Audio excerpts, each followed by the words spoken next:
I will.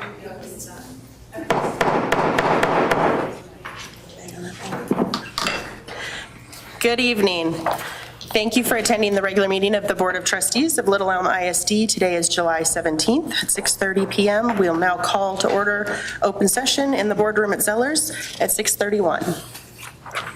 At this time, will you please rise for the Pledge of Allegiance?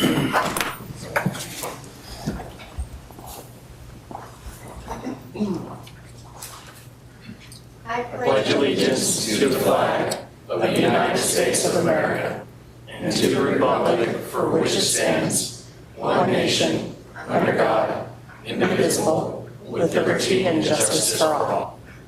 The Texas state flag.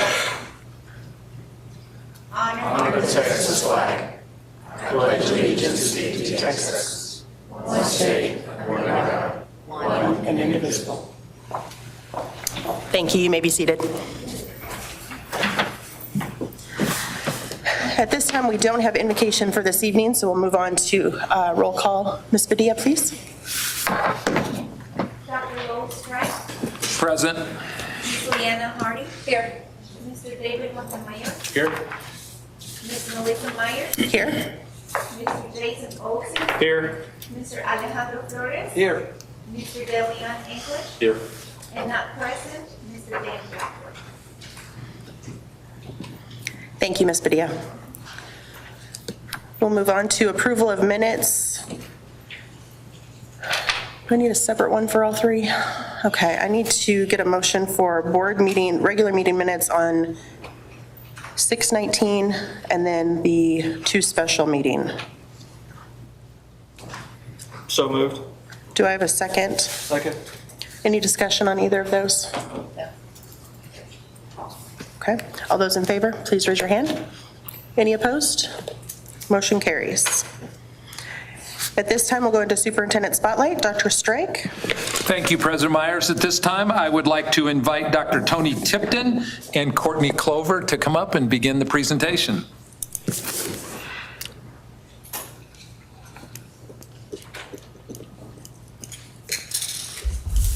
So you want to go one more?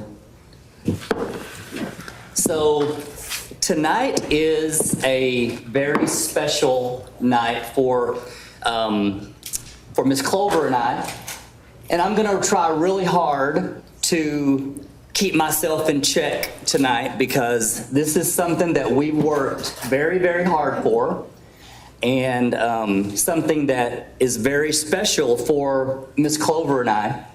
And I'm going to try to get through this and tell you how this all came about, and then maybe you'll kind of get a little bit of our emotion and understand why this is such a big deal. So for special populations, CTE is an absolute lifeline. We are one of the most important things academically that can happen to special population students as they're exiting high school, transitioning out into the work world, and finding gainful employment. And I'm going to let Ms. Clover tell you a little bit about that because this is what she does every day, and she's got a really, really good grasp on it, and so she tells it with a lot more passion than I can. So.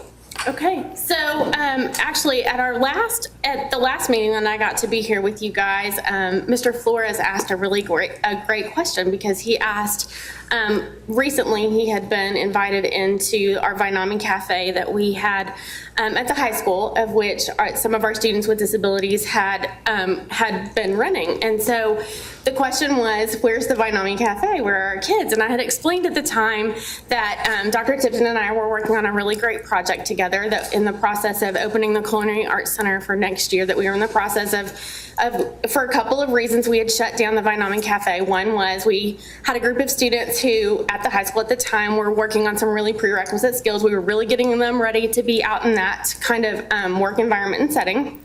And so really they were still working on those skills in the classroom. And we were also partnering with CTE and culinary arts and being able to facilitate that instruction in the classroom and partnering with the culinary arts program with Dr. Tipton and his chef that was coming in and being able to have more of an inclusionary setting for that. So with that, Dr. Tipton and I have been at a conference together. We were at Midwinter in Austin in January, and we had been brainstorming, how do we not lose the momentum and really a lot of the capacity that we had built through Vainami Cafe, which is this great, very special opportunity that our students with disabilities have had.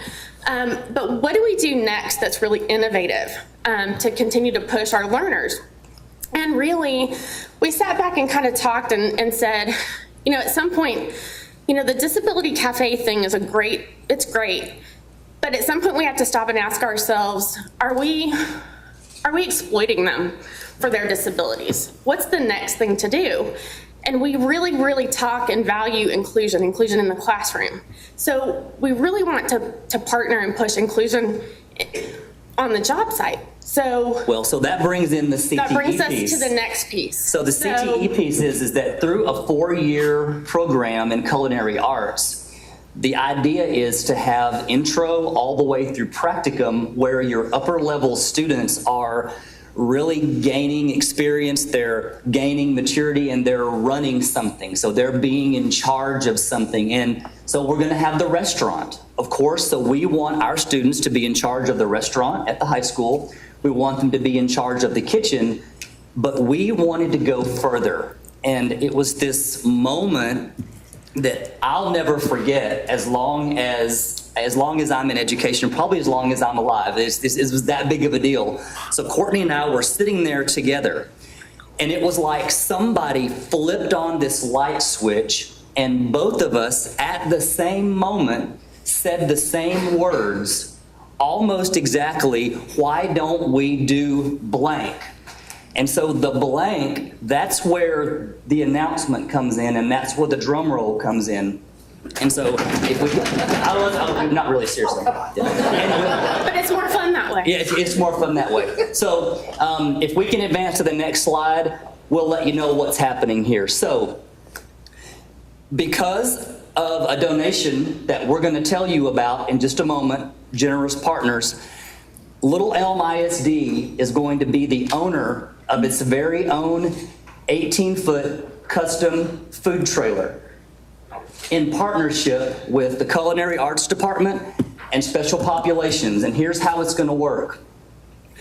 Once our students get to a level of practicum, our practicum students are going to partner with disabled peers for community-based instruction inside the food truck and the food trailer. So the food trailer is going to go from site to site all around the town of Little Elm, and we're going to serve lunches. We're going to do catering for the culinary arts program. And this is going to have, it's going to be like a Cadillac of food trailers. It's got an air conditioning, a flat grill, 2-burner range, char grill, freezer, refrigerator, fire suppression system, a full graphics wrap, and a gooseneck tow package for the CTE truck that we're about to get in mid-August. So that's our special announcement. We do have a couple of things that we'd like to show you what it's going to look like.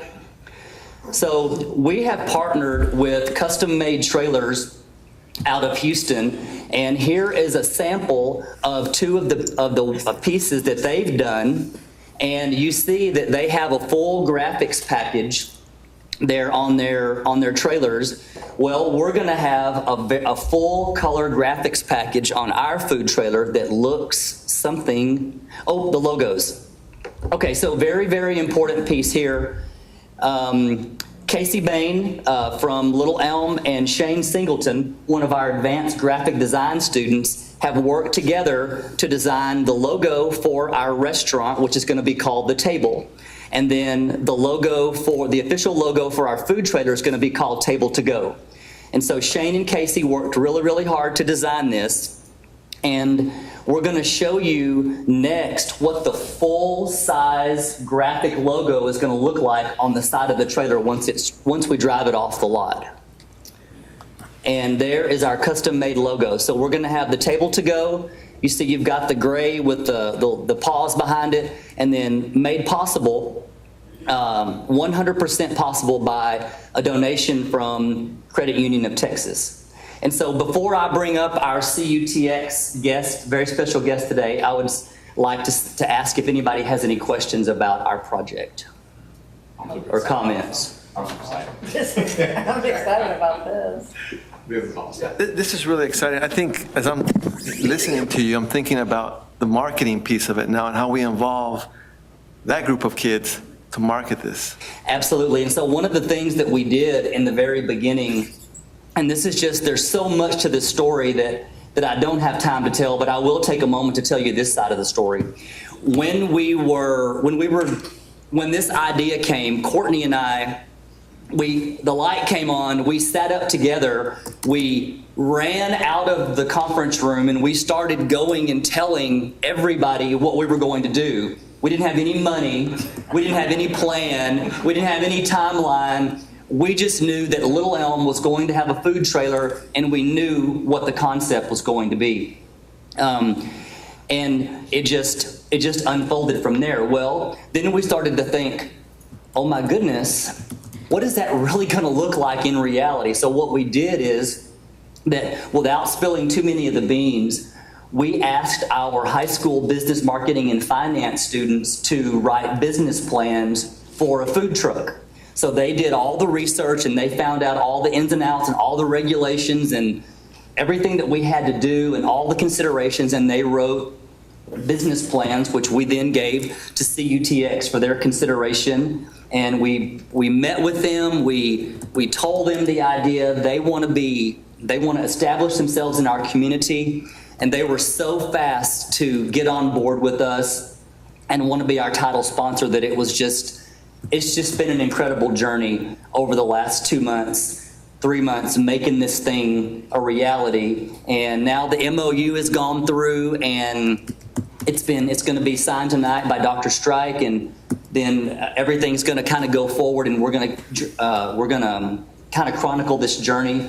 And we are shooting for an unveil on November 1st at the Chart Your Course event. Nice. So we'll involve the media, and so we're super excited. And I think a bigger piece of this story is that after we were meeting and we were visiting one of our new friends from CUTX, after our official business meeting, came up to me and said, I have 4 nephews with autism, and we're not sure what's going to happen with 3 of them. This was so meaningful to them because there's so much we don't know what will happen with some of our kids. And so it really is that we have to create a place for our kids.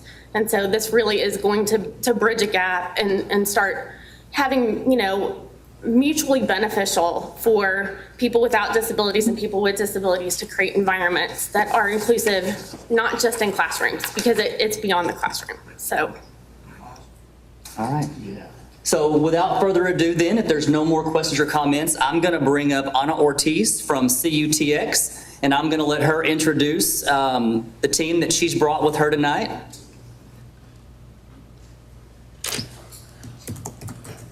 Come on up, Miss Ana, whichever way you can find.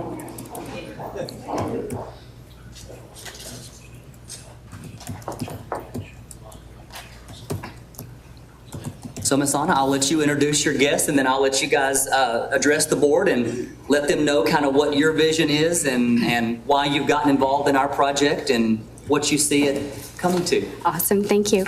Well, we are beyond excited, and we've been super excited from the moment I found out about this opportunity, and it's been hard to keep it hush-hush because it's so fascinating. And even my team, they didn't really quite know what we were getting ourselves into until tonight, so I'm excited for them, for it to be unveiled right before their eyes. But I'm Ana Ortiz. I'm the Director of Business Development with Credit Union of Texas, so I'm tasked to go out and develop our new relationships as we move north, if you will. We've been a credit union that's been in the Dallas area since 1931. We've served educators for a very long time. In fact, we were originally called the Dallas Teachers Credit Union, so some of you may be familiar with that. And along the way, we changed our name. We became a community credit union, and our team tonight is comprised of Michelle Parker, who is a regional retail development manager. It's kind of hard, lots of words. Amy Chadbourne, who does the same for about half of our existing store locations. And then Courtney Sims, who is our store leader over in one of the closest locations that we have here over in the Castle Hills area, so not very far away. But we just can't contain ourselves with our excitement, and we knew we wanted to do it for all the reasons that Courtney and Tony just expressed, which is it's such a, and Tony said it best in email, it's a monumental moment to really impact so many lives of so many students. And it's a great way to leave that legacy and just to kind of inspire that and empower the kids and the faculty and the school district, and to really help the school district just set itself apart, because this really is a destination district, and I know that this is going to help with that. Very good. Thank you guys so much.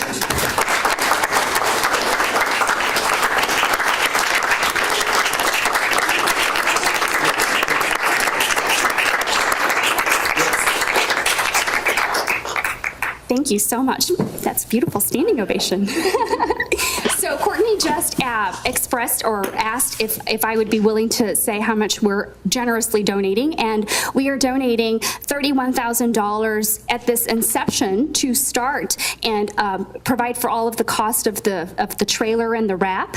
That being said, we do have in our memorandum of understanding the ongoing commitment to continue to provide for maintenance and new costs that do get incurred because of our partnership. And we're really excited about bringing the marketing students in on this and giving them real life experience with our own marketing team. And as we develop new things, we recognize that we have obviously a corporate responsibility to help absorb some of those expenses. So it's a lifelong partnership, and we're absolutely excited. Thank you.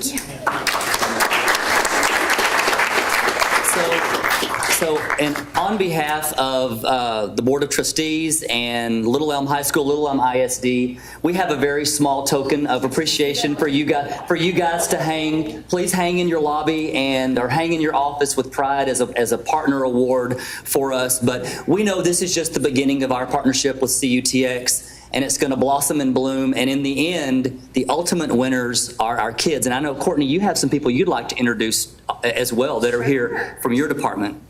I would just like to acknowledge Allison Collins, our transition specialist for special education, Dr. Amber LaRue, and Jessica Uretsky, our coordinator at the high school. So these three ladies have been instrumental in helping partner with CTE and getting this project off the ground. So these ladies work day in and day out with the students who will be in this project. So thank you guys for being here. Very good.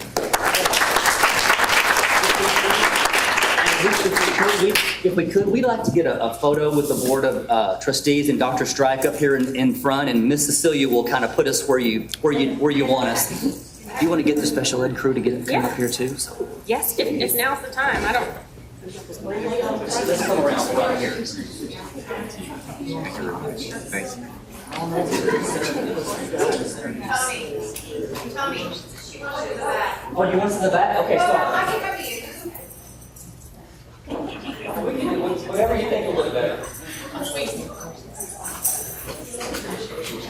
You guys remember when I said there's going to be that needs to be on Good Morning America? And I'm serious about this. This is the kind of thing that needs to be on national news. Seriously. So you're in charge of it. Oh my goodness. Seriously.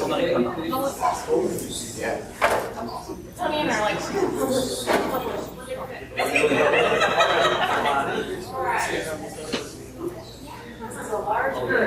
You want us to squeeze in at all, or are we okay? Let me see here.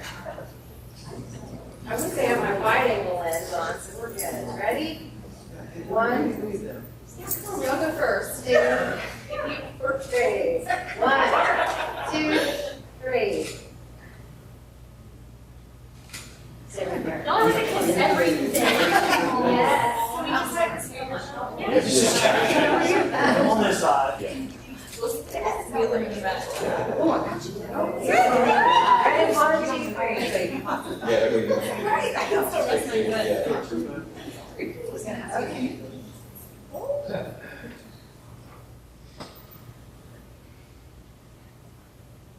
All right, ready, here we go.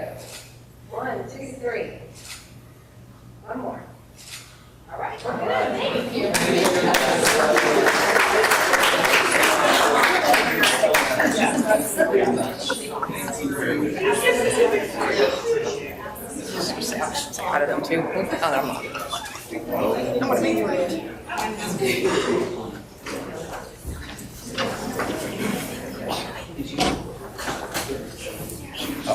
I'll get it. What was happening? I know, we can talk about it. For me.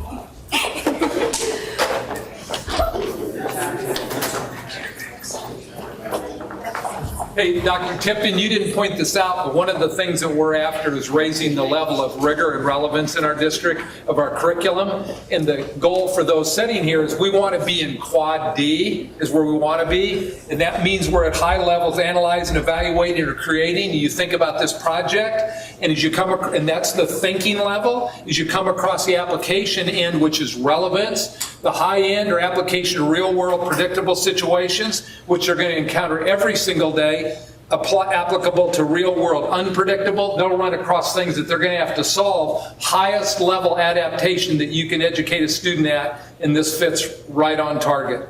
Wonderful. You need to send this in to ICLE. Yes, sir.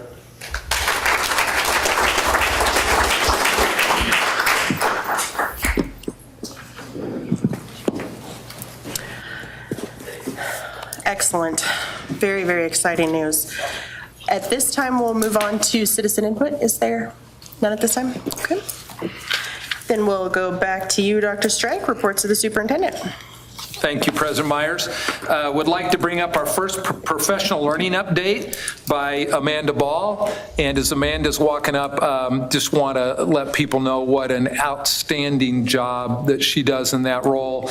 Coming in new to that right last year and getting thrown into having to get our E3 conference going, which was an unbelievable success. She already has a second one planned and on the table and ready to go. And I happened to mention they need to send that to ICLE. One of the folks that she has coming in is Dr. Bill Daggett, who founded ICLE and is currently the chairman of the board and past CEO. And she was able to get him to come in and present to our teachers over a 2-day period, which he doesn't do a lot of that. And so that's kudos to her and the team that she's put together.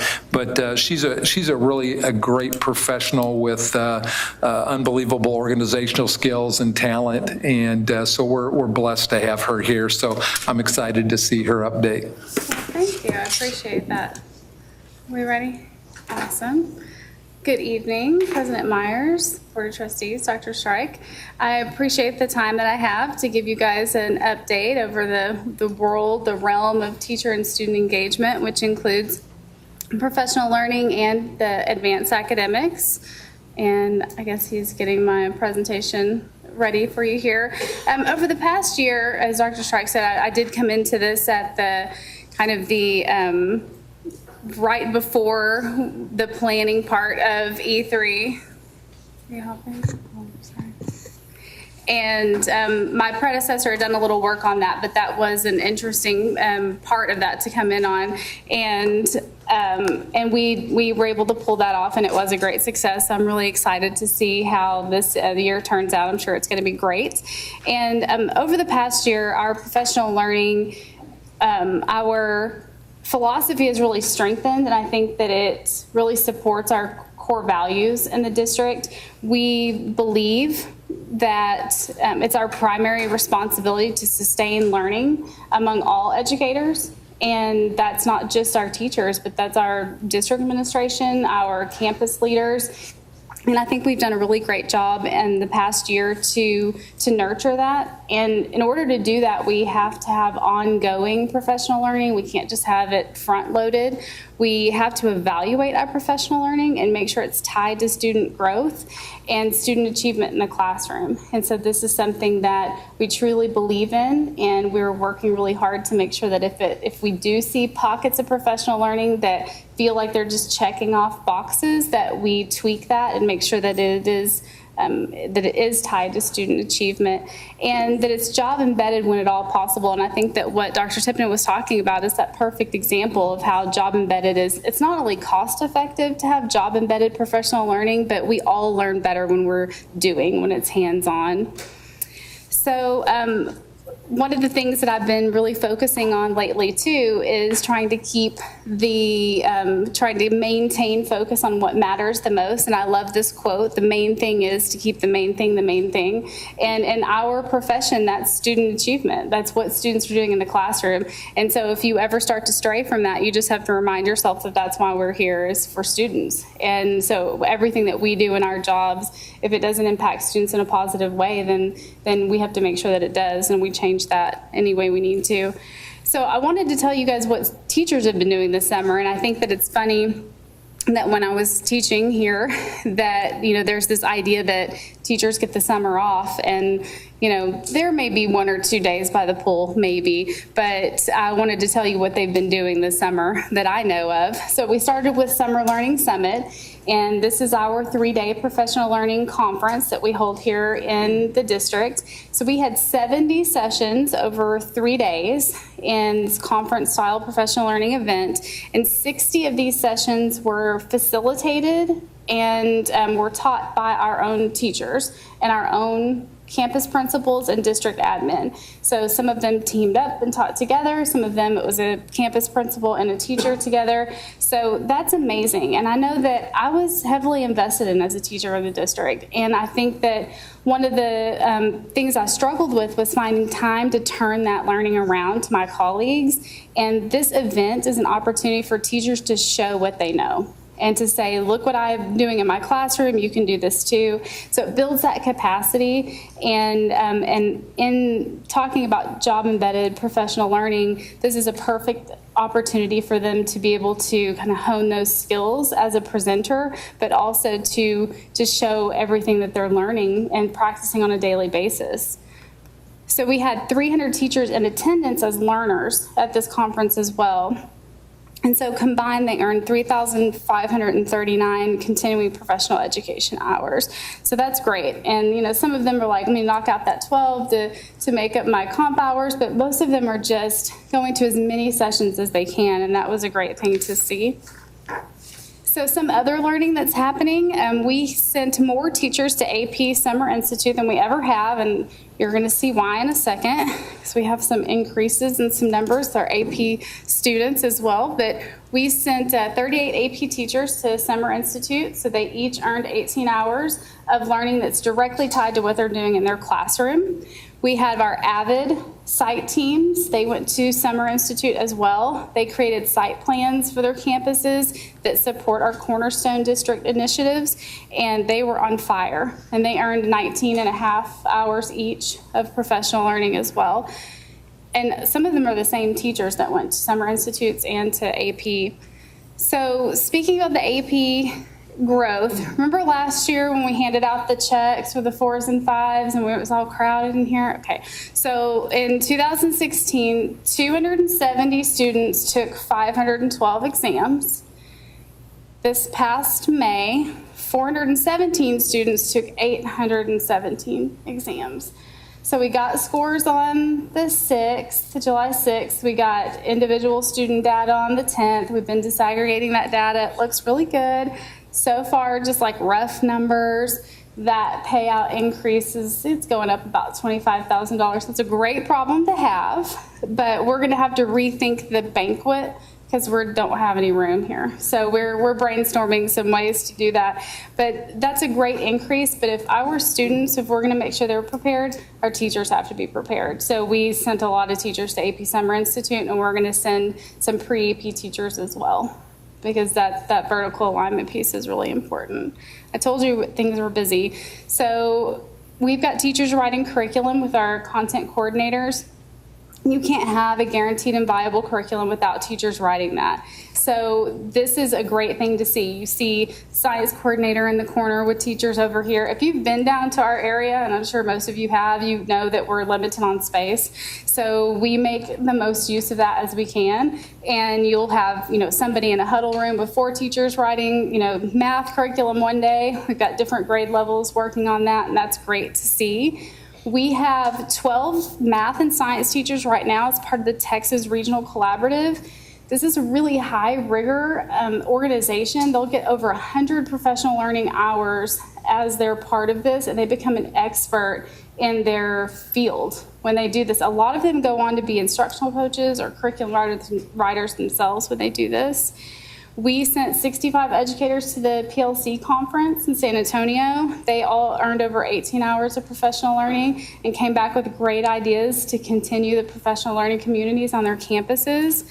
Sharonda Fletcher, our coordinator for social studies, was accepted to be part of TEA's TEACS review committee and STAR item bank person that will look at those questions and help review those. And to my knowledge, that's the first time that's happened in this district. I don't know of anyone else that's done that.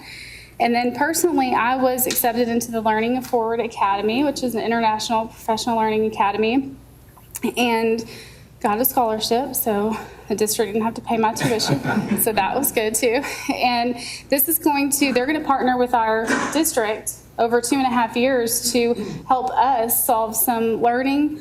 It's basically they partner with us to come up with solutions for adult learning that will impact our student learning in a positive way. So I'm really excited to see what comes out of this. And I leave on Thursday for my first academy meeting with them. So this is, I love this quote at the bottom: at school, everyone's job is to learn. I think that if we continue to show students that we learn on a daily basis, that can only impact them in a positive way. Just quickly about GT, we've kind of revisited some of our belief systems, and we are committed to these things.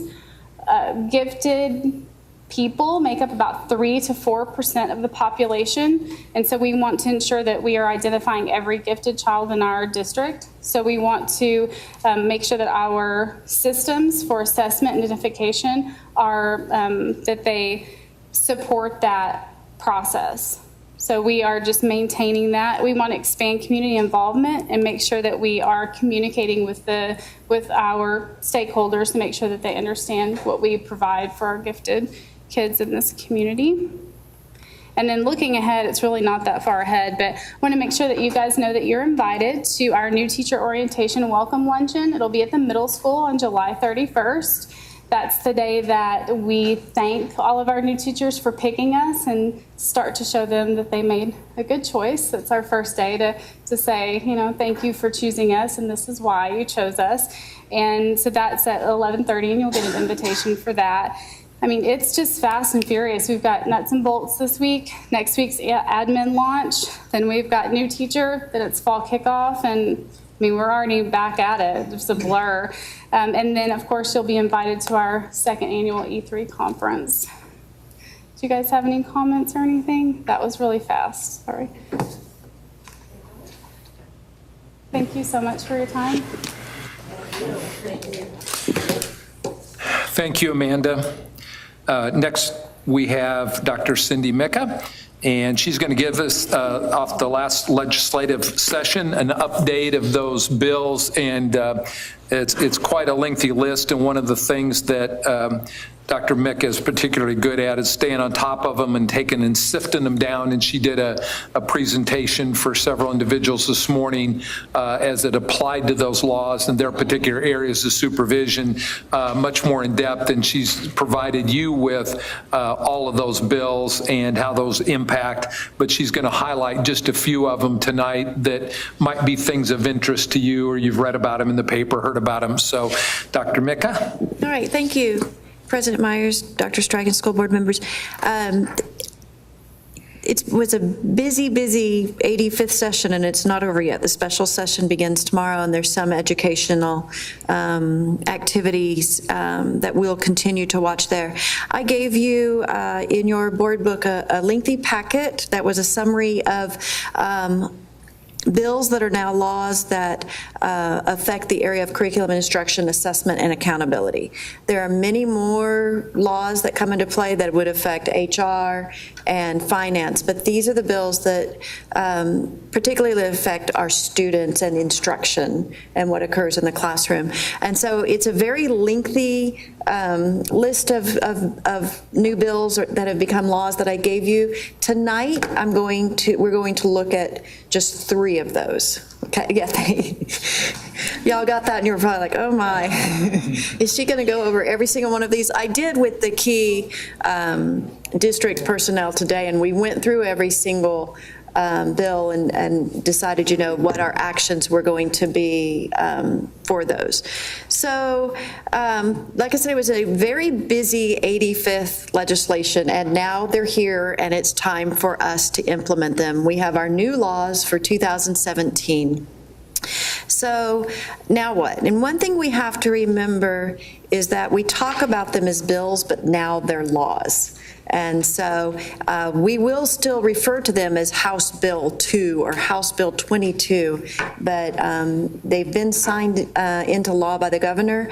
And the way that the packet that I gave you is organized, it's organized by year, because we have some laws that come into effect this school year on September 1st, but we have other laws that have already been signed in, but they don't come into effect until 2018-19.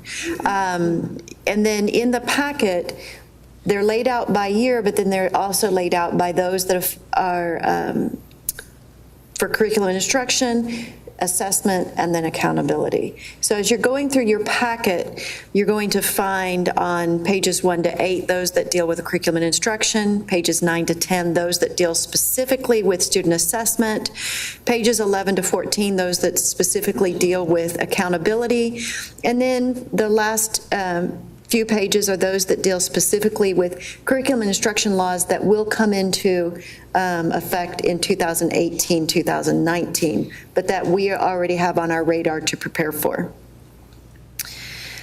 Also, at the top, there's kind of a key that indicates who has the primary responsibility of action for these laws, and that is what you'll see on the considerations on the far right of that packet as you read through it at your leisure, or that you've already read through. But I know that some of you will probably look at these, and then if you have any questions about them, shoot me an email or give me a call, and I can give you more detailed information. Also, on the side, on the left side, that's a hyperlink. You can go and read the actual law instead of just the summary that we've provided for you. Okay? That kind of saves you from having to look up the hyperlink. I'm just a bill. Yes, I'm only a bill. So some things that we have to know, we all watched Schoolhouse Rock back in the day, and we all know how the bill works its way through. But we continue talking about a bill. They're not bills anymore. Now they are the laws, and now they become part of the Texas Education Code. And then, as Ross and I discussed, TASB will then prepare the new update for you, so it's reflected in our school board policy as well. So this school year, the laws that I just want to briefly discuss with you, the first one that I know is we all liked 2 years ago when it came about was the individual graduation committees, and that was due to expire this year. So House Bill, or Senate Bill 463 extends that. We were hoping that it would make it forever, but they extended it for 2 more years. So until September 1st, 2019, we will still be able to graduate students with the individual graduation committees if they have not passed 2 or fewer of their EOCs. We have had some students take advantage of this, and it includes a very rigorous project that is then graded, and we have some students that have done projects that they haven't passed the project, and so they haven't been able to graduate. So it is a rigorous product that we are asking them to do. But this is an alternate way for students to be successful and graduate from high school that aren't successful necessarily on the STAR test. So the next bill that I want to talk about, it's still the same one, 463. The other component of it is for those students that took the tax test. So we call them our students before entering freshman year 2011, 2012 are tax students. Those that entered their freshman year 2011, 2012 are our STAR students. And we've had no alternate way to graduate our tax students. They either pass the tax or they do not. We still have students that come back every time we give the tax test 4 times a year and take the test again and again and again, trying to pass that exam. 463 gives us ways to help those students. One of the reasons is because after September 1st, the state of Texas no longer is offering the tax test. So how are they going to allow students to graduate if they haven't been successful on a portion of the tax test? And this portion of the law addresses that. It sets up alternate assessments. It's supposed to set up a way that we can look at work experience, military and other relevant life experience, and also it's supposed to create that IGC-like process, so that individual graduation committee-like process that we're waiting on regulations for, but we're assuming that it will be very similar, that we will give the students a rigorous project that they have to complete, that we will grade, and if they are successful on that, then we would be able to graduate them. We have several students that I am very, very excited about this for, because they have perseverance and they come back time after time to take the test and just lack that one test to pass to get their diploma. So as soon as the regulations come out, we will be on the phone calling those students and letting them know we have an opportunity for you. So this is a very good bill that's now a law for our students. The next bill that I know that you've probably heard about is David's Law, Senate Bill 179. And this bill defines what bullying is with more specificity. It includes cyberbullying in the definition of bullying. And so bullying can occur on school property, school bus, or school activity. And these are areas that we've always been able to hold students accountable for. Cyberbullying is very difficult because typically it doesn't occur on our campus. But with this new law, we can hold students accountable for it with discipline if it occurs off school property, if it interferes with a student's educational opportunities or substantially disrupts the orderly operation of a classroom or the school.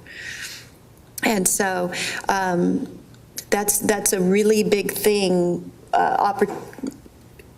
It really expands what bullying is. The other expansion is that it had to occur multiple times, and this law says that if there's a significant incident, that then we can call that as a bullying incident.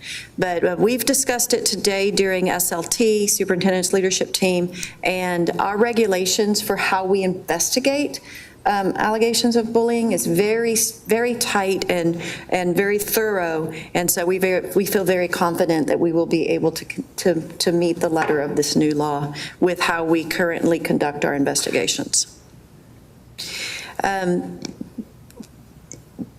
Senate Bill 179 ties onto this also. A portion of this is the placement or expulsion of students who have engaged in certain bullying behavior. And so students may be placed in DAP or expelled if they engage in bullying that encourages a student to commit or attempt to commit suicide, incites violence against a student through group bullying, or releases or threatens to release intimate visual materials. So Senate Bill 179 gave more teeth to the school district in the area of bullying. The other big bill that I know we've been watching is House Bill 22. It's now a law, the accountability, A to F accountability ratings. I know that what the school districts were trying to push forward and what actually came out with this bill isn't the same thing, but it's a good middle ground. And as we get more regulations, I'll be reporting to you more on this. This is what we know right now without any of the commissioner's regulations having been written. So we know that last year I told you that there were going to be 5 domains. I gave you the great mathematical, we tested all of our math skills with the y-intercept slope. And we talked about chronic absenteeism at the elementary level and what does that mean and how do we calculate it. So the good news is that none of that exists anymore, okay? It's gone, the is gone. And now we have House Bill 22 and our new accountability system. So what does that look like? We have 3 domains, not 5. We are going to get an A to F rating on each of those 3 domains. And the new law says that it must be mathematically possible for everyone to get an A. So every campus, every district has to be able mathematically to get an A on each of these domains. We have yet to see how the commissioner is going to write the regulations that make that possible. So the first domain is student achievement. And when we talk about student achievement, a few months ago, I brought to you this graph that shows that we used to just, remember, we just had the unsatisfactory, satisfactory, and advanced. And then we went to the 4 levels, which are the did not meet grade level, the approaches grade level, meets grade level, and master's grade level. And so the law only says that we have to be held accountable for approaches and meets, but we know from the commissioner's talkings and what TEA has said that they're also going to include the masters into our accountability ratings. So the first domain is on student achievement, and it's very similar to what we used to see in domain 1, but it also includes components of domain 5. And so this is all tests, all students, the percent of students that approaches grade level, meets grade level, and master's grade level. And then the, I mean, not master's, but then the STAR alternate 2, which is our state assessment for our most significantly cognitively impaired students. And then also our high schools will be rated on these 11 other college and career readiness indicators. The TSI is something that we've already been gathering data on. We've already been gathering data on our AP exams. What's going to be different about that AP exam is in the past accountability system, it was the percentage of students that took the exam or that took the class. On here, it's the number of students that satisfy the standard on the exam. So a 3, 4, or a 5. So not only do this, it's going to be more rigorous on this accountability system because they didn't just have to take the class, now they have to pass the exam, the AP exam. Earn dual credit courses, and as you know, we have a very robust and healthy dual credit system. Enlist in the Armed Forces of the United States. This is really interesting because TEA did let us know that the United States military was not going to share their information, and so it was going to be up to the individual school districts to self-report. And so if we have a student that has enlisted and signed on the dotted line and been accepted prior to graduation, those are students that will be able to count.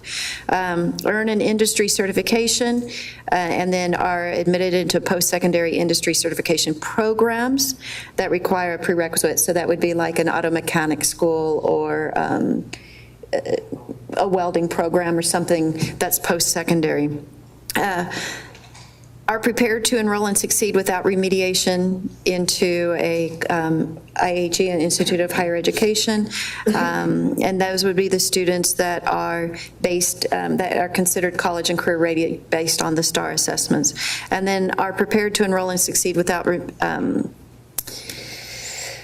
remediation for the baccalaureate associate degree through research. And then on-ramps, dual enrollment. We do offer on-ramps here in our district. And so we're one of the few districts that came on with on-ramps the very first year, and we've increased our enrollment in the subsequent year, and this will be our third year with them, and then are awarded an associate's degree prior to graduation. So that's domain 1. It's kind of a mishmash of what used to be index 1 and index 5. Our second domain is school progress. It's very similar to index 2, which is the percent of students meeting that growth index, but they're also including the district and campus performance compared to similar districts and campuses. That's the one area that we're not quite sure how they're going to calculate. Is it going to be that slope intercept method that we shared with you prior that they were using? Or is it going to be more like the distinction designations, which is comparing us to our 40 most like campuses, and certain quadrants get certain points? Until the regulations come out next spring, we don't even know what this is going to look like. And then the third domain is closing the gaps. This is very similar to our old Index 3, where we looked at the differential performance among students with our racial and ethnic groups, so our 2 lowest racial and ethnic groups, and then our socioeconomic group. It is adding in those bottom 3 factors. We're going to also look at students that are formally special ed, that we have exited from special ed, and how are they performing in comparison to all students. Also, those that are continuously enrolled in a district the whole way, and then those students that are mobile, that are moving in and out of districts. And so those areas, we don't know how they're going to calculate, but they will be included in that closing the gaps. We do know that we will get a rating for each of those 3 domains, and then we will also get an overall rating at the campus and the district level. The law specifically states that 30% or more of the overall rating has to come from domain 3, closing the gap. So if the commissioner chooses to do just strictly the 30%, then that leaves 70% of the remainder of the overall performance to be from domain 1 and domain 2. The commissioner just a couple of weeks ago said that they are leaning towards keeping it where it will be student achievement or school progress, whichever is the highest rating. That would be worth the where you would get your points for the overall rating. But once again, once regulations come out, we will know more about that.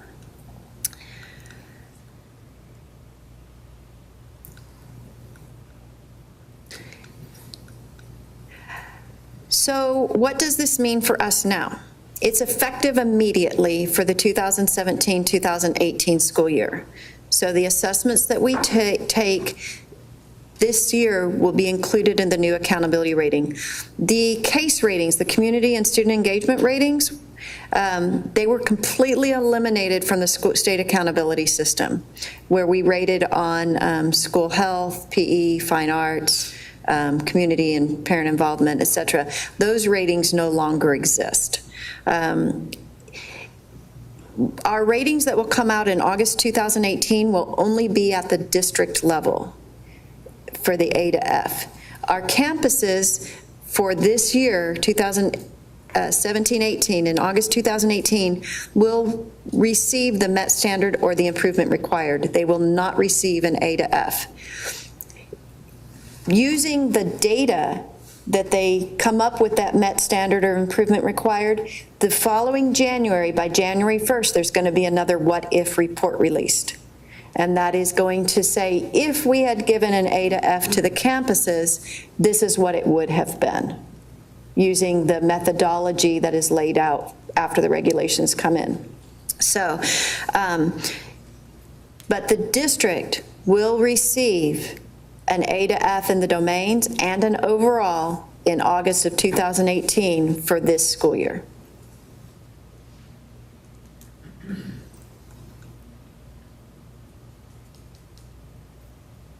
There's also another little piece to this law that a lot of us are still trying to bite into and understand. It's quite interesting. It's a local accountability system. And districts can develop a local accountability system for campuses in the district, not for the district, but for the campuses, for each domain and for the overall rating. The local accountability system has to have differentiated levels of performance. We have to be able to assign an A to an F. We have to meet the standard for reliability and validity, which is a research term. And we would have to be approved by TEA and a review panel consisting in part of superintendents and board members of districts with an approved local accountability plan. And there's different ways that that's going to come into play. And so as those regulations are written, we will be taking a very close look at what that means. You still have to use the state's accountability for domains 1, 2, and 3, but then you also would lay this on top.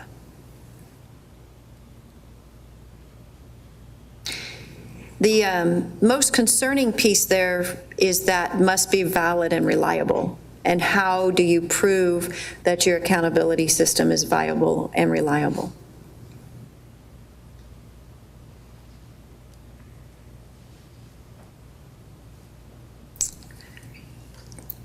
One interesting thing about the new HB 22 is that it differentiates the grade letter of D from an F.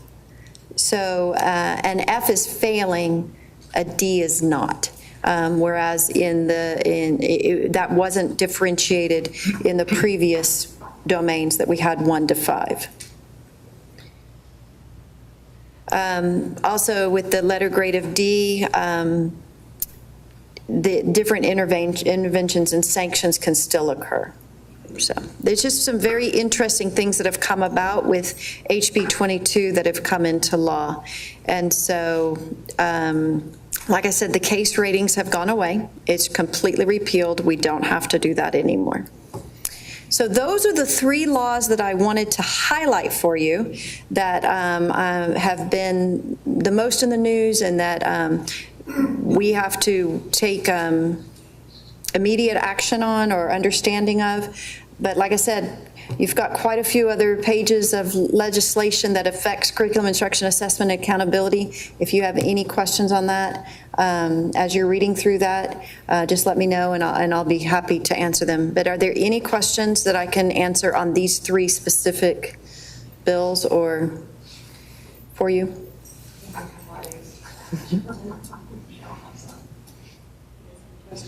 I'll probably be asking some later.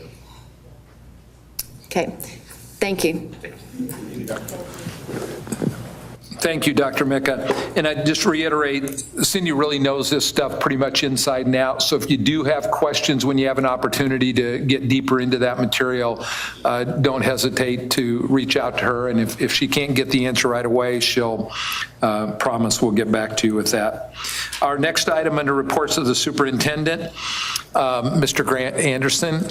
Grant's going to talk about employee compensation. Didn't you say something about board member compensation too, that you're trying to work something in on that? 0. Give them a raise of 0. Yeah. Good evening, board trustees and Dr. Strike. As you know, next month we'll be having our 2017-18 budget workshop, and you all approve our 2017-18 budget. And one major impact that's in our budget is the employee compensation plan. And it's kind of an awkward timing because try to discuss employee raises because the teachers haven't come back to school yet. And if we wait until our certified values, which will be about July 25th, which determines our funding for next year, this board meeting would have already taken place, and so it wouldn't happen until the August. So that's why we stated it in this fashion, that our intention is that the administration intends to propose a 2% increase in employee-based salary compensation for 2017-18. And there's a few exceptions. This increase does not affect employees who have received adjusted daily compensation for a new position. or employees who have been hired with a start date on or after July 1, 2017, or employees who receive salary adjustments of greater than 2% based on the new board-approved compensation schedule. You've all already approved a new teacher salary, starting salary from $48,000 to $50,000. And we've also increased employer paid health insurance benefit to employees. So this recommendation, it's about an $850,000 financial impact, and it'll be brought again to the board in August with our 2017-18 budget. Are there any? Thank you, Grant. We just wanted to give the board an update prior to bringing that as part of the budget cycle. As you remember, last year, we were able to give a bonus, but not a permanent raise. So that's a one-time thing, and the bonus is not part of TRS. And so we felt like it was important that we're able to work through the budget to present to the board something that was of a permanent nature in that 2%. So appreciate Grant and working hard and working through that with Ms. Epps and trying to look at numbers of folks coming in and what that financial impact would be. So I appreciate their efforts. Any questions? Thank you. Thank you, Grant. The next two items both belong to board member Mr. English. He had a couple items that he wanted to discuss, and we put them on reports to the superintendent that he could do his presentation, and then that way members of superintendent's leadership team can get an idea for clarification if there is a need to come back and do a report for greater clarity to the board in terms of what his desires are. So we felt like it was best to let him go ahead and present, and then you folks can kind of determine what is it that he might need in terms of information that obviously is important to the whole board. So I'll go ahead and turn the next two items over to Mr. English, please. All right. Let's move down to the first one, the next couple of slides, which is going to be about the board recognition program. So keep moving down a little bit. Keep going. Keep going on a couple slides. We'll start at the bottom. And one more. All right, great. One of the things I wanted to talk about a little bit with the district and particularly with the board is we have several recognition programs which have come into fruition over the last 3 years, which I'm very happy to see that we're having those programs come in and recognize the teachers who do such a hard work as well as the staff that does a lot of hard work for us. But I want to be able to have the opportunity to raise it a little bit higher. And that is, even though we have the reports to the superintendent, we often get a chance to see being able to recognize from a board standpoint some of the things that are occurring in our school district. But also encouraging teachers and educators who are out there to know that, hey, we appreciate what you're doing, as well as putting the rubber to the road and putting some teeth in what we believe is. So you can move to the next one. So in giving thought to this program really was about having an opportunity to look at a board recognition on a yearly basis that would be delivered to either educator or teacher within our district. The program is about focusing on educator and expertise and how they drive the performance in our system, and recognizing who they are as well as what the peers see them as moving forward inside of the district.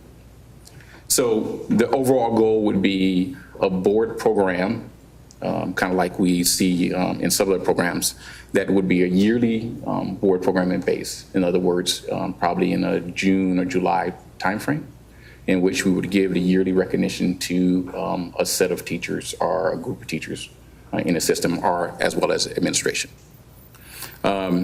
It's focused on educators, which embellish the art of teaching. And what I mean by that is individuals within our system that really look at the art of teaching and use that art to craft our students for going forward in the future. And I'm not talking about just technology. I'm talking about really the art of how we teach and what we teach and engage in that teaching. We had this evening discussions about our special education population. Dr. Tippin and what they're bringing to is what I'm talking about, right?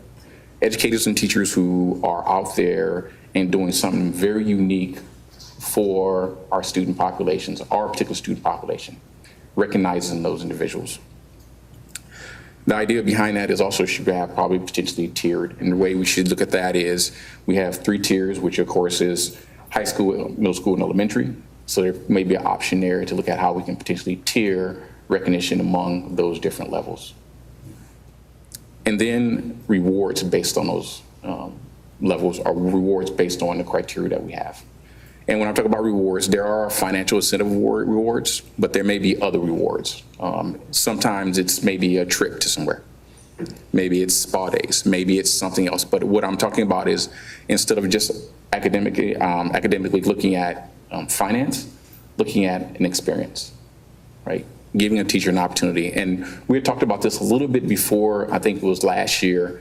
We had talked about the opportunity for teachers to go abroad and potentially learn different things from different educators and bring that back to our school.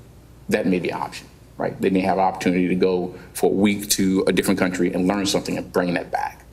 And then from there, that will go through a selection process to the board. The board will look at those peers who are coming before us and then make a selection process. Now, this is all based on particular criteria that are not yet developed and defined, but we will kind of define what those criteria are. And so at the end of the year, you would have that program, which would basically be brought before the board of those educators who are standing out within their peer groups and be recognized by the board, but also have some teeth. Move to the next slide, please. Move to the next slide. So this is really the thought and idea behind it. And the recognition really is about, us recognizing those educators beyond what's recognized in the school system itself. And some of the things that would have to happen if you want to potentially move forward. And like I say, these are just ideas at this point, but I want to present these ideas to the board so that they can get a fresh look, as well as to the staff, and get a chance to understand what we're trying to go at and what I'm looking to hopefully move forward with. Set up a board committee to determine types of recognition. So we'd have to basically understand what are the available recognitions we can come up with and criteria around those recognitions as far as the parameters and criteria that the recognitions will be up under. In other words, what teachers, the selection, and how they will recognize and coming to the board for the selection. We'd have to develop a plan for the recognition, what that really means and how that actually operates, and then communicate that recognition out to the staff and administration so they can really start working on, hey, this is how we recognize individuals, and then execute on that plan. So I want to write this to the board. Like I say, these are just ideas from the board standpoint of view of how we can work, and as well as the staff to get some ideas around some of the things we as the board see the work that you guys are doing and accomplishing on a daily basis, which oftentimes goes unrecognized and unknown to our larger community. One of the things that oftentimes we'll get information is they'll say, oh, well, that's just a teacher or, just an educator. And I often like to say, it's really interesting because a lot of times our educators are highly educated and have more degrees than most people even recognize. We got PhDs, master degrees. I mean, in industry where I come from and where I work at, those are highly valued pieces of education. And it's not just a teacher. It's not just an administrator. I tell my wife all the time, you have one of the most important jobs I've ever seen in my life, and that is helping raise our kids. You guys as educators and administrators have one of the most important jobs, not only to us as parents, but to our country. Because if we fail, then it's not just a child fails, it is our country fails, our communities fail, our doctors fail, people fail if we don't do the things we need to do. And I think for me, it's really important to recognize that aspect. So anyway, I want to bring these ideas to the board. And, if you would like to move forward and we can really kind of flesh it out, like I say, these are all ideas right now, but, we can flesh them out a little bit more and figure out if this is something that's possible. Okay, so that's the first one. And we'll go back to the very top of the slide, Sonia. All right. So we've actually started moving in this direction already. So this is something that's really already on top of what we've already moved forward towards. But this was some of the additional thoughts behind the academic success for our district. Move to the next slide. One of the things I've noticed in academia as well as the business world, most schools and educational aspects have a particular focus. So if you go to Harvard, a lot of times you go to Harvard because you want to become a doctor or a lawyer. That's why you're at Harvard. If you go to MIT, you go to MIT because you want to become an engineer, a mathematician, or a physicist. You're not going to really go to MIT to go to law because that's not really a law school. It's a mathematical school. Cornell is the same way. Rice is different. So each one of the school systems, they have some different level of, they will give you a general focus, but they also have focuses in which they're very, very good at. So over the last 3 years, our school system has made some incredible strides. And looking back at it, it's just, sometimes it just amazes me how far we've come. We made some really great strides in the way we do our leadership. In other words, the way we deliver our leadership, the leadership level has risen tremendously over the last 3 years. The leaders we have here are just amazing. It is amazing. And to tell you how amazing it is, I've actually been at conferences, and I've been at, matter of fact, this just past week, I was in Chicago at a basketball tournament.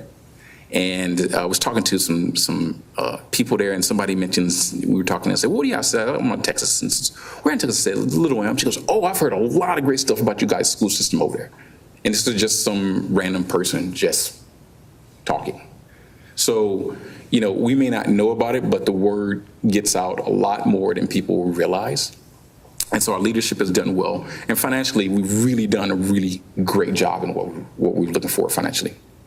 And I think, and you guys have already started some of this, you know, the focus really is on the academic education of our children, right? Let's move to that next level. Let's do the things that are unique to our kids in the community, and let's show others around how we are unique. Move to the next one, please. Next slide. And so really around the thought from the board standpoint of view and then the district standpoint of view is there ideal of, do we have or do we come up with an idea of a focus? Or it may not be one focus, it may be a couple focuses. It may be CTE and academics, or it may be CTE and military, or it may be some of the other ones. But it also may be a combination of, hey, we're going to not only be really good in CTE, but we're also going to be strong in the area of CTE in welding, auto mechanics, something else. Or we're going to be really strong in the aspects of mathematics with our kids. So the idea is, how do we focus and how do we present that information to our staff, and being able to really hone what we do and be really good at that. Now, that doesn't say we're going to ignore anything along those lines, but what it says is that we will just have a strong emphasis on something, whatever that emphasis is. And that's all determined by us. We have to determine what that looks like. So it looks at selecting a particular focus area. I don't know, it could be math, science, art, literature, CTE. It could be either one of those. It can be a combination. It just depends. And really around, you know, the idea is, should we develop, organize, and communicate a focus? So if we decide if we want to particularly focus on particular something or how we do something, how that focus actually operates. Okay? And really around this is, in our community, the question becomes, what are we known for? Are we known as a very, very strong CTE programs in our community? So people come and say, hey, if you live in this community, you're going to get a really strong CTE programs at that school system. They have that available so that people coming and they know what we're known for. It may be a combination, CTE and mathematics. You guys are going to have a really strong CTE program and have a very strong mathematics program. So those are examples.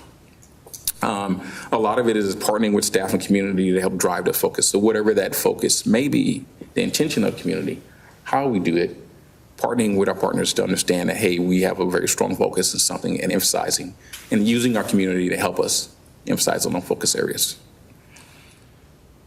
The board making sure that whatever we decide, or if we decide if this direction they would like to go, that we put the resources and environment for the development in the focus areas. And determining how to measure as we're heading into the right direction. So understanding, if we decide to do something like a focus program, what does that really mean? How do we measure it and what's going on? At one point we had talked about, and I know me and Ms. Flores had talked about the CT programs, and we really understood that there's really 3 opportunities for a kid to go out into the world, right? They can go in the military, they can go to college, or they can go into a career. That's the only 3 they actually have. That's it. So the question is how do we decide and determine those 3 areas available for those kids and giving them the best opportunities in those? Is it that we have a preparatory academy inside of our system that helps kids who decide they want to college?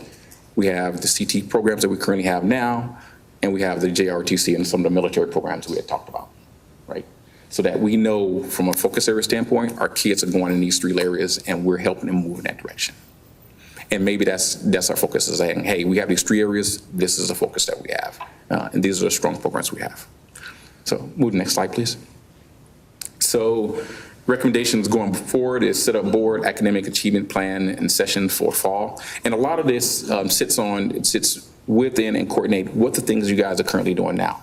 You're already moving in a direction already. You already have some ideas of what we need to do, and the curriculum and things that were just shown tonight has demonstrated that, our teachers are getting the education and staff development they need to be able to deliver on the education and the curriculum.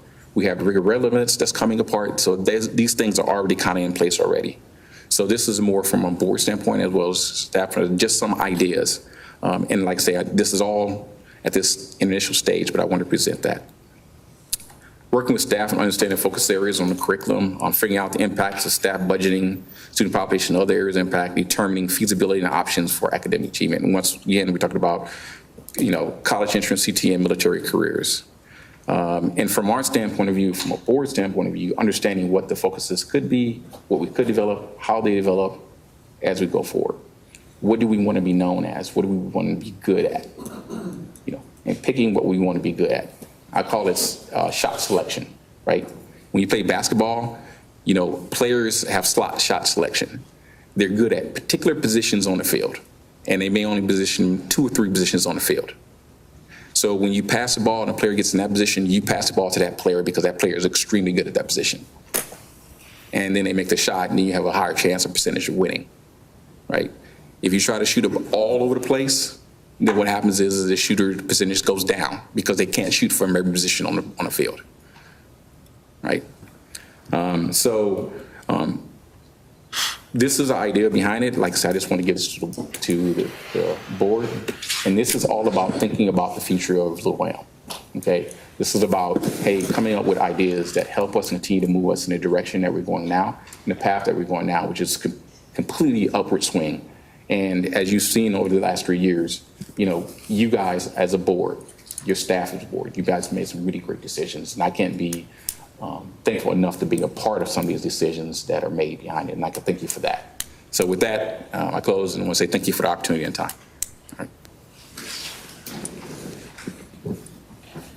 Any questions from the board for Mr. English? Either Just further direction, Mr. English. First, thank you for both those presentations.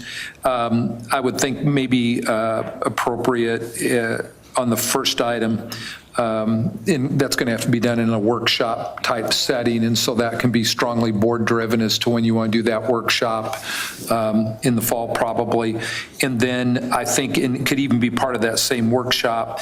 I think what would help the board is, and that's why I wanted superintendent's leadership team to hear it, is for them to be able to, looking at what you presented in your thoughts on the second item of the focus areas, is probably a more in-depth presentation of what exists and the direction those pieces are coming, and then let the board, and I think I'm going to credit Mike Leeser. When he did the board training, one of the pieces that he came up with was talking about the board being actively involved in certain pieces, and this fits right in with that. And I was just trying to brainstorm when he was talking about what's that next step for the board in terms of actual involvement in those types of areas where they're driving some of the decision making, or certainly driving the direction that they would like to see from a governance standpoint. And so I think that would be good, and then you could come back with a formulation from the board as a whole as to what direction you would like superintendent's leadership team and their folks' teams to progress to arrive at that, if that's something that the board decides that they want to do. So probably both those would be best in a workshop presentation. It could certainly be the same workshop morning. We do one in the fall anyway, so, and I know there's probably 100 other agenda items you'd like to have in that, but that might be the best to just get around tables and discuss. So that's my thoughts on it.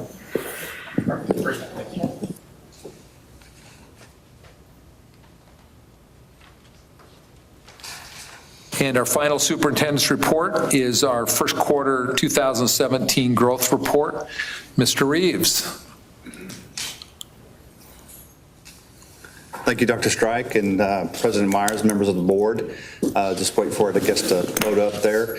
But just to go quickly over the first quarter 2017 growth report. And if we go to the, let me see if we can use this for you. You just go to the, if you go to edit, let me see real quick, sorry.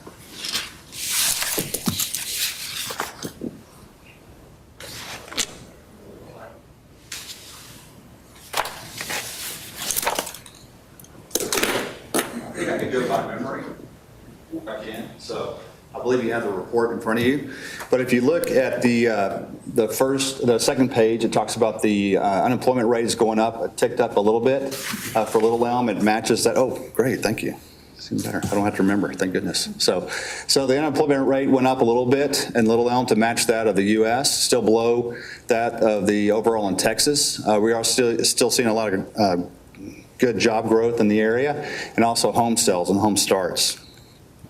If you look at this, Little Elm ranks 7th in the areas for annual starts, closings, and VDL. Remember, VDL is that vacant developed lot. That means it's ready to have a house built on it immediately. And future is it still has to be prepared and platted and things of that nature.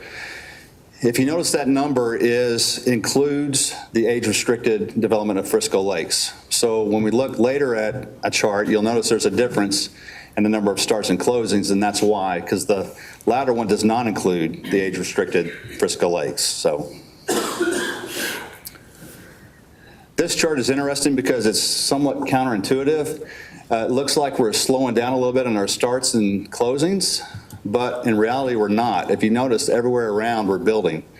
And so this is a representation of the labor market and how there is so much work out there that they can't get it done.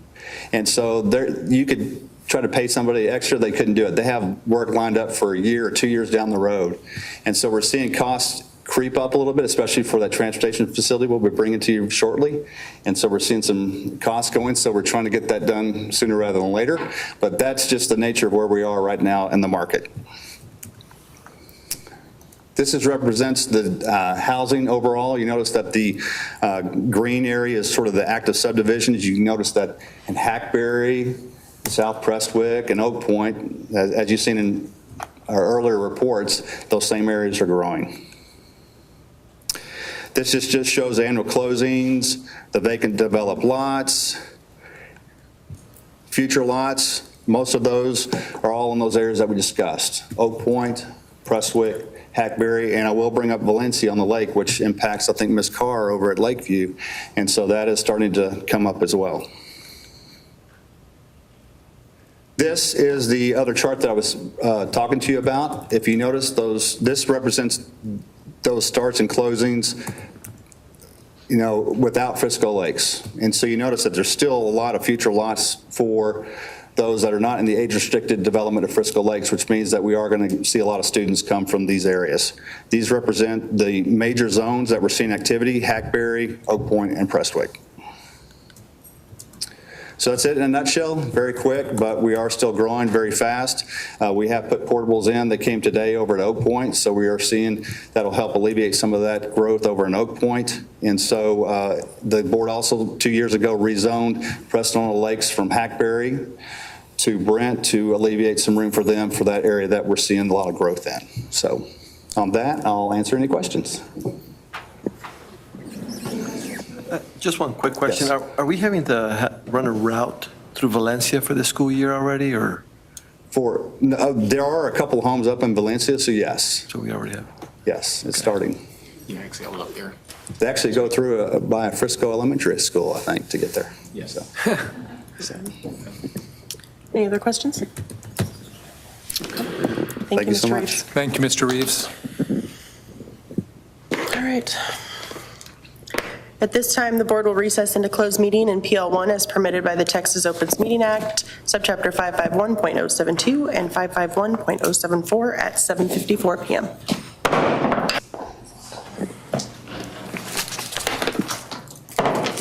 Take it lighter this time. The board will now reconvene into open session at 8:51.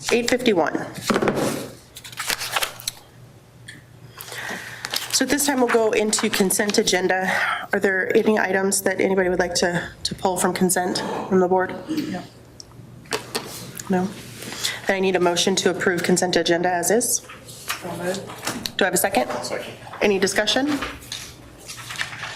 Okay, please raise your hand if you approve consent agenda. If not, no opposed? Okay, motion carries. Thank you.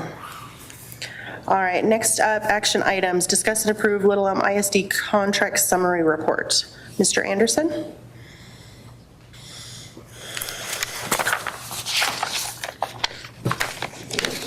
On your board package, you received the summary report, and in it, you see the Denton County Sheriff's Department, and that's for the the Sheriff's Department to resell some property. And then the credit union with Tony Tipton and with the Credit Union of Texas, which was discussed tonight at the earlier in the board meeting.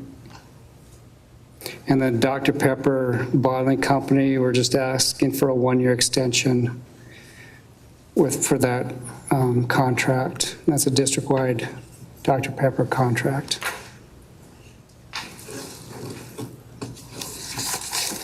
And the administration recommends approval of the Little Elm ISD's contract summary report as submitted. Do we have a motion to approve as submitted? For a second? Second. Any discussion from the board? All those in favor, please raise your hand. Any opposed? Motion carries. Next up, discuss and approve Little Elm ISD expenditures over $50,000. And on this report, you'll see the Apple computer, and you approved that budget amendment back, I believe, last month. And that's for the elementary teacher MacBook laptop replacement of $374,993. And then the Ross Roberts Community and Schools of North Texas.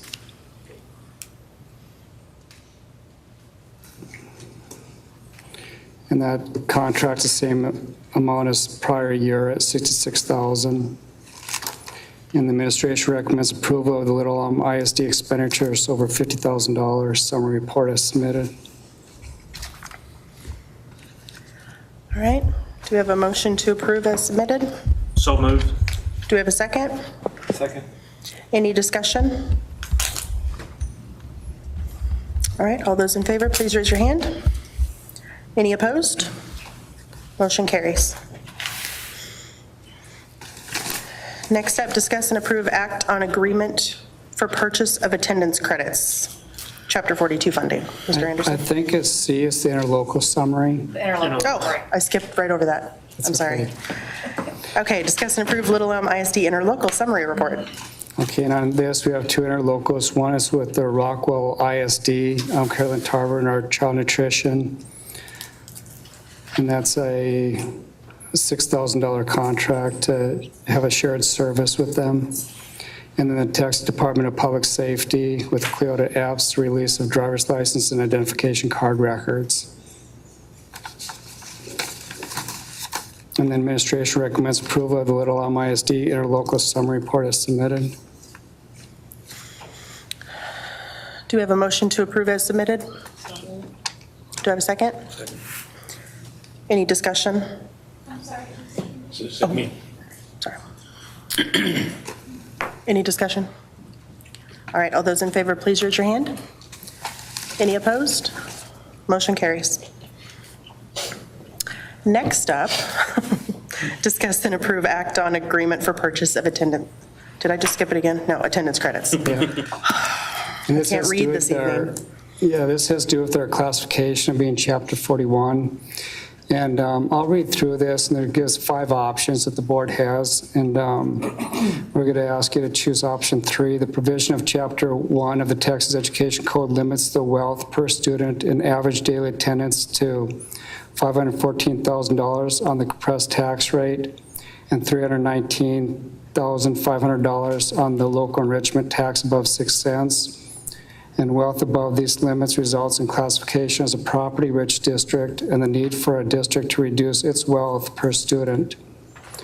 And to reduce its wealth to or below the state mandated equalized wealth level, the district must select from the following 5 statutory options. Consolidate with one or more other school districts. Number 2, detachment and annexation of property. Number 3, purchase of attendance credits from the state.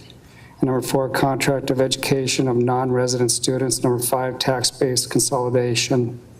In our district, we're recommending option number 3 is the most feasible for the district. And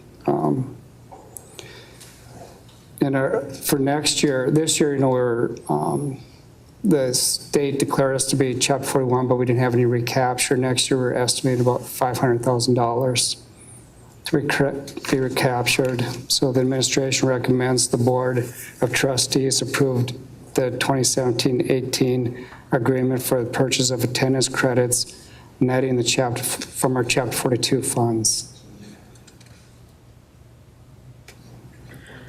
All right. Do I have a motion to approve as submitted? So moved. Do we have a second? Second. Any discussion, questions? So we are now officially in chapter 41? Yes, and we were last year, but we didn't have any recapture. And this year, by all of our forecasts, that we will have recapture in 2017-18. Again, maximum, we believe, about $500,000, and that'll be part of our budget in August. And you've actually proactively planned for that even prior to when we knew we were going to be a 41. Yeah, so yeah. He's had it in the budget. Yeah, we have funds set aside if we would miss that number. Yeah. So our TAV values have pushed us. Yes. Yeah, it's a combination of our taxable assessed value and our enrollment. And as our our TAVs per student, generally basically grows, we have more recapture. Wow. That was fast. But I'd have, sorry. Go ahead, please. But how many students put us over into Chapter 41? We were having a discussion before about transfer students. Yeah. It's not the students, it's the values, TAV values. What's the value per student? Yeah, it's the value. So if we had more students, how many more students would it take to go back? Jesse, you think you have a calculation on that? I can get it. Okay, we don't have it now. We didn't calculate I'm just that wondering, number. again, is it within that margin that we're losing due to transfers? It could. We'll do that assessment and I'll report back to the finance. Bring it. Transfer going out, yeah, outside the district. Yeah, we have about 530 Little Elm ISD students that transfer out of Little Elm ISD to another school, whether it's homeschool or private school or charter schools. And I would guess that, look at Jesse, if we had those 530 students, that we wouldn't be have any recapture, because that's quite a bit. But we'll get that number for you. We hit it faster than I knew originally. We had thought it would be like 6 or 7 years down the road, and in 3 years, guess what? Yeah, our TAVs are growing at, I believe it's like 28%. So they're Really? Escalating, yes. They were 20% last year and the year before. From last year to this year, yeah. Year over year, what do we have an average? Do you know? We've been estimating about 15%, but it's been 17, and yeah. When you're running student enrollment increase of 3 to 4% and TAVs running 18 to 20%, that just outruns them regardless of the transfer, though that would make a difference. What's the per wealth cutoff? Is it 3? Yeah, it's 319,500. It used to be 319, yeah.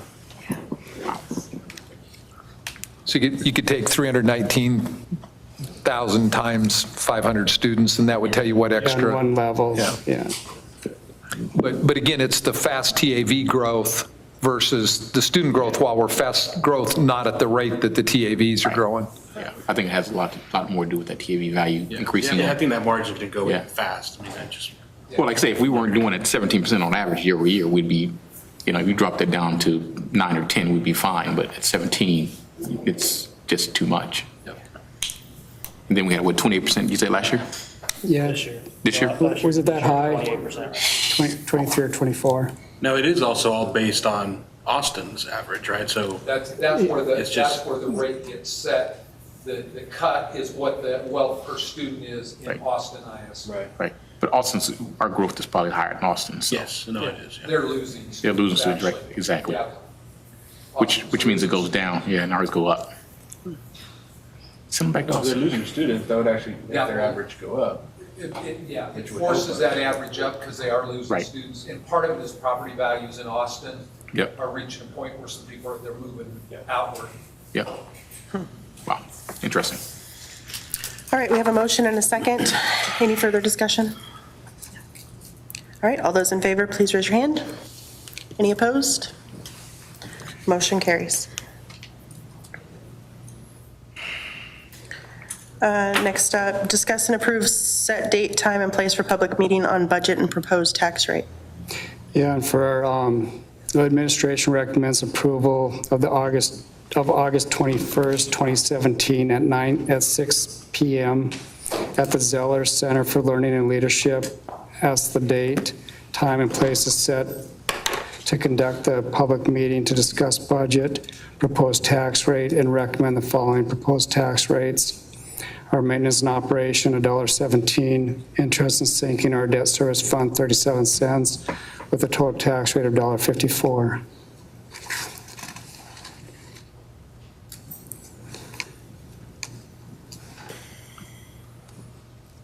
Okay. This time I need a motion to approve as submitted. Do I have a second? Second. Any discussion, questions? No? All right, all those in favor, please raise your hand. Any opposed?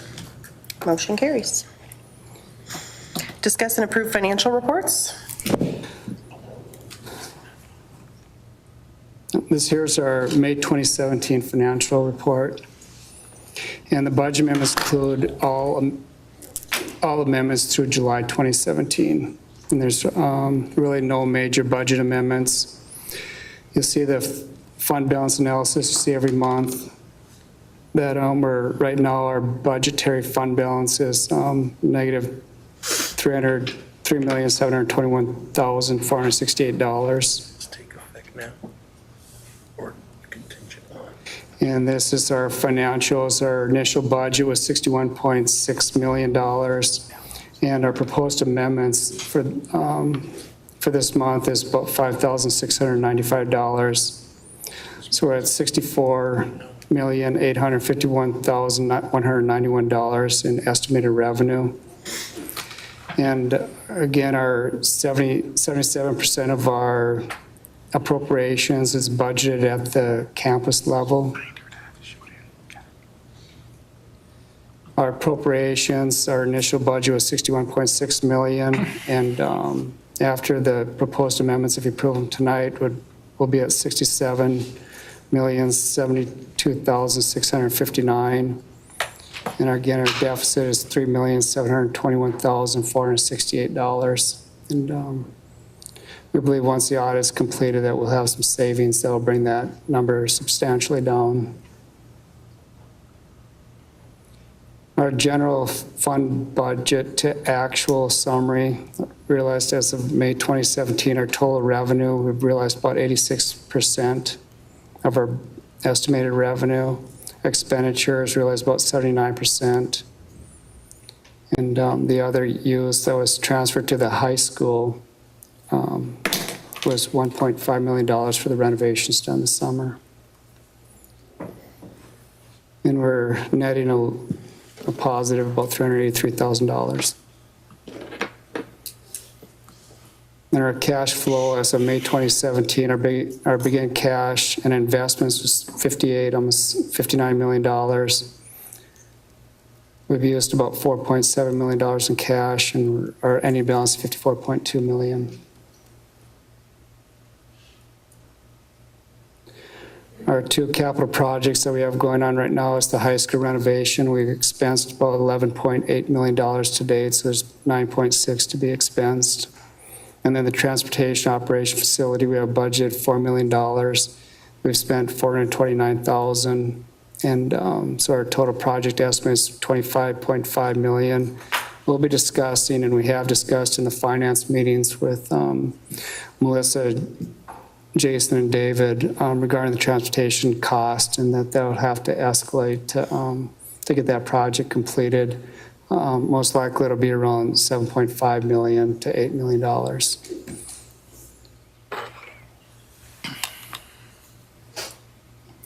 And these are the other financials that you have in your board book, and the administration recommends approval of the May 2017 financial reports as presented. All right, I need a motion to approve as presented. So moved. Do I have a second? Second. Any discussion on the financial reports? All right, we have a motion and a second. All those in favor, please raise your hand. Any opposed? Motion you. carries. Thank you, Mr. Anderson, sorry. Doctor. All right, next up, discuss and approve the superintendent's consent for reassignment to Superintendent Emeritus, if I'm saying that correctly, I believe. Bear with me just 1 minute. So I need a motion to approve as submitted. Do we have a second? Second. Begrudgingly, apparently. Okay, we have a motion and a second. Any discussion? Okay. Then all those in favor, please raise your hand. Any opposed? Motion carries.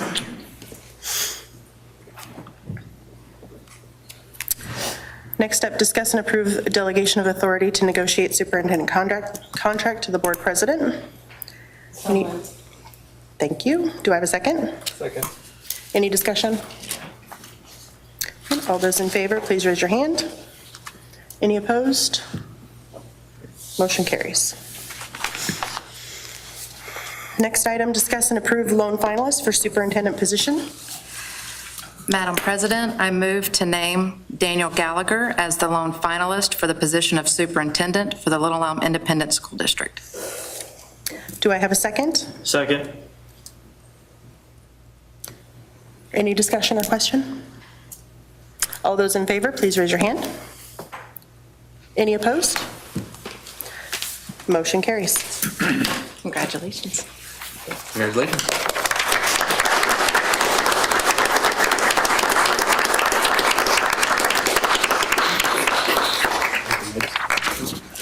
I can say a few words. All right, thank you. President Myers, Dr. Strike, board members, first I want to say thank you for the time that you put into the selection process and the interview process. I truly appreciate that. I'm honored and I'm humbled to be in this opportunity, to have this opportunity to serve the community of Little Elm, to serve the students, the parents, the teachers, the entire community, and really ultimately to build on the success that Dr. Strike and this board that they've already established. We have great things going on in Little Elm. As you saw tonight, you saw a couple things tonight with Dr. Tipton and Miss Clover. Some of the things that we have going on are just incredible. When you think about our mission, you know, we want to engage, equip, and empower each student to reach their full potential, and there's clear evidence of that happening every single day. And what I'm looking forward to is supporting the teachers, the administrators, everyone in the district to continue that.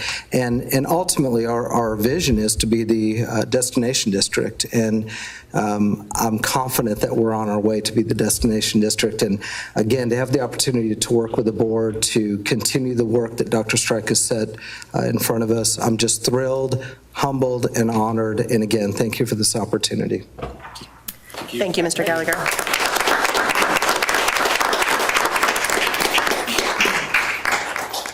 The board would also like to express gratitude towards the candidates that applied for the position. We do really value the leadership that we have in this district and all of your efforts and hard work, the continued focus for LEISD. That's been a great great aspect of the leadership here. We're really excited to announce Mr. Gallagher this evening, and we're confident we have the right individual to lead our district towards being that destination district. So thank you. Any other comments from the board? Congratulations. Yes, congratulations.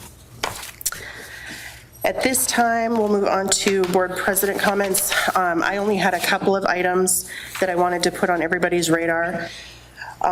We're going to be reaching out and confirming the long-range planning workshops.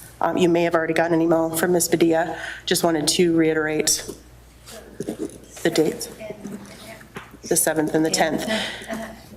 So August 7th and 10th. So the goal there is if we need the 10th, we'll have it, but the 7th is confirmed.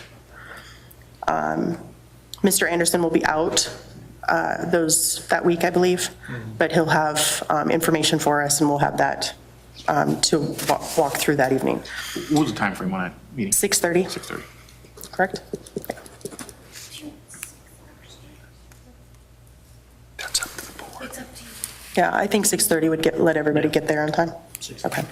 Do you want me to have dinner at 6 or just 6:30? Just 6:30. That's fine. The other item I had was board retreat. I would like to get something on the calendar sooner than later so that we don't miss out for the year. So looking at the October timeframe so that it gets us a little bit ahead of the holidays and that type of thing. So we'll work to start scheduling that in October.